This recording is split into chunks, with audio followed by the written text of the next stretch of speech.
Hey, Dr. Lindsey and Wendy. We're on COVID quarantine, and Wendy has composed a few questions that we get a lot, and so we're going to go through those. Who is a candidate for a hair transplant?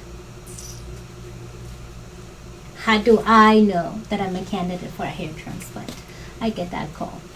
I think there's about 4, maybe 5 different things. First of all, you got to have enough donor hair of quality and caliber to make it viable to do a hair transplant.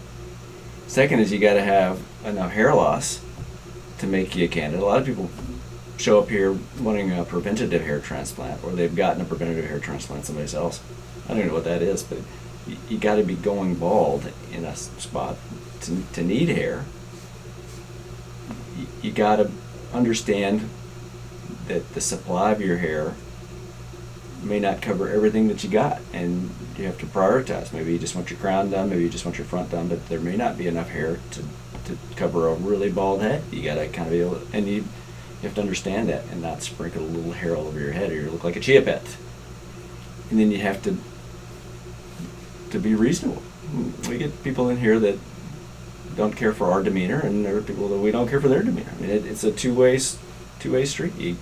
It's almost like a marriage. When we take somebody on, we kind of bought them for a year or two, and you got to be able to see eye to eye on these things and know our approach. And it's relatively blunt and upfront, and some people like that, and some people don't like that. And then you got to have enough money to get it done. You know, it's not free. It's not terribly expensive, but it definitely costs money. And sometimes people want to come in and I can think of one guy that wanted us to commit insurance fraud for that, and we're just not going to do that kind of stuff. But overall, if I have the money, I have expectations, good expectations isn't met. The only thing, what's not going to make you not do a hair transplant on somebody? The quality and quantity of your donor area. Okay. That's the most important thing. All right.